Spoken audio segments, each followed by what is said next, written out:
নমস্কার বন্ধুরা, আমি মৌমিতা। আহারে বাহারিতে আপনাদের সকলকে স্বাগত। আজ আমি বানাবো আমের চাটনি। এই জন্য আমি বড় বড় আম নিয়ে নিয়েছি। দেখুন আমগুলো কীরকম ফ্রেশ বড় বড়। আমগুলোকে প্রথমে ভালো করে ধুয়ে নেব, তারপর কাটবো। আমগুলো ধুয়ে নিয়েছি, এবার কেটে নিচ্ছি। প্রথমে বোঁটার দিকে একটু কেটে নিচ্ছি। তবে এখানে কিন্তু আমি খোলা সমেত আমের চাটনিটা করব। এই জন্য খোলা বাদ দেওয়ার দরকার নেই। আমের দুপাশ থেকে আগে কেটে নিচ্ছি। পিসগুলো একটু বড় বড় রাখবো যাতে গলে না যায়। মাঝ বরাবর দুটুকরো করে নিচ্ছি। ঠিক একই রকমভাবে আমের আরেক পাশ থেকেও কেটে নেব। দেখুন কেমন বড় বড় পিস হয়েছে।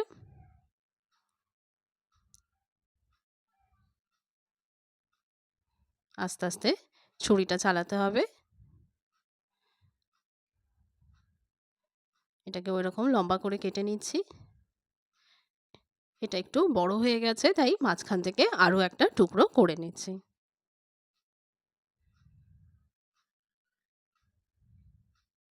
এবারে আটির সাইড থেকেও কিছুটা কেটে নেব। দুটো পাশ থেকেই কেটে নিচ্ছি। আটির যে অংশটা ভেতরে রয়েছে সেটা বাদ দিয়ে দিতে হবে। এই অংশটাকে বাদ দিতে হবে।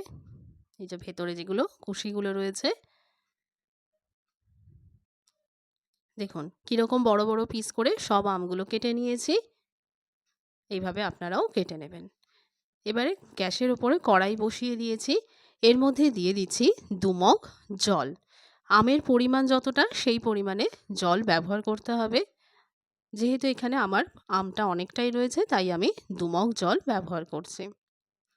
এবারে এর মধ্যে দিয়ে দেব নুন আর হলুদ। 1 চামচ নুন দিয়ে দিচ্ছি, আর দিয়ে দিচ্ছি 1 চামচ হলুদ গুঁড়ো। এই নুন আর হলুদ গুঁড়োটাকে ভালো করে মিশিয়ে নিয়ে জলটাকে ফুটিয়ে নেব। প্রথমে মিশিয়ে নিচ্ছি। জলটা ফুটতে থাকুক।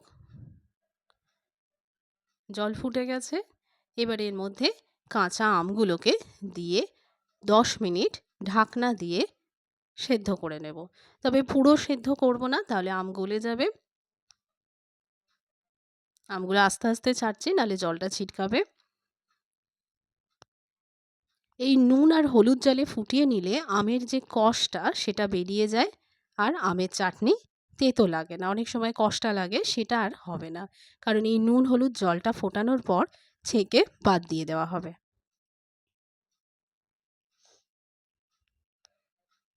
জলে ডোবানো হয়ে গেছে। এবারে ঢাকনা দিয়ে 10 মিনিট মিডিয়াম আঁচে সেদ্ধ করে নেব। 10 মিনিট পর ঢাকনা খুলে নিচ্ছি। দেখুন কেমন সেদ্ধ হয়ে গেছে আমগুলো। এবারে গ্যাসটা নিভিয়ে দিয়ে খুব তাড়াতাড়ি গরম জল থেকে আমগুলোকে তুলে নিতে হবে, নাহলে আরও গলে যাবে।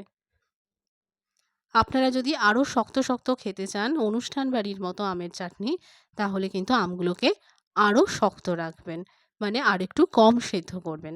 আমি যেহেতু একটু ঝোল চাটনি খাবো, সেই জন্য এতটা পরিমাণ সেদ্ধ করলাম। ছেঁকে তোলা হয়ে গেছে। এবারে আবারও একটু জল কড়াইয়ের মধ্যে দিয়ে দিচ্ছি। এবারে এই জলের সাথে দিয়ে দেব চিনি। আমি এখানে 250 গ্রাম চিনি দিয়ে দিচ্ছি। চিনিটাকে গলিয়ে নেব ভালো করে। নাড়িয়ে দিচ্ছি ভালো করে। চিনিটা একটু চিট হবে, তারপর এর মধ্যে আমি আমগুলো দেব। দেখুন কেমন ফুটে উঠেছে। গ্যাসটা কমিয়ে দিলাম। এবারে এর মধ্যে দিয়ে দিচ্ছি সেদ্ধ করা আমগুলো। খুব সহজ পদ্ধতিতে আমি এই চাটনিটা করছি, যাতে খুব অল্প সময়ে এটা হয়ে যায় এবং খেতেও ভালো লাগে। গরমের দিনে এরকম চাটনি শরীরের জন্য যেমন ভালো, সেরকম খেতেও খুব ভালো লাগে। পুরো আমটা দিয়ে দিলাম। ঝোলের মধ্যে আমগুলো একটু ফুটে যাক, যাতে রসটা আমের মধ্যে ঢুকে যায়।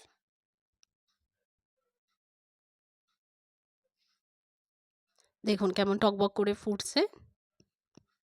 আরও একটু ঝোল মরিয়ে নিতে হবে বা শুকিয়ে নিতে হবে।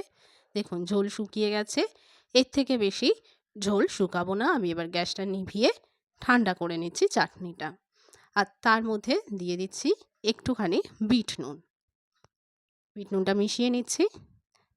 ব্যাস চাটনি রেডি। এটাকে ঠান্ডা করে একটা বাটির মধ্যে তুলে নিলেই ব্যাস। দেখুন কি সুন্দর লাগছে দেখতে। খেতে খুবই সুন্দর লাগবে। তাহলে আজকের মতো এটুকুই। আবার দেখা হচ্ছে নতুন একটা ভিডিওতে। ধন্যবাদ।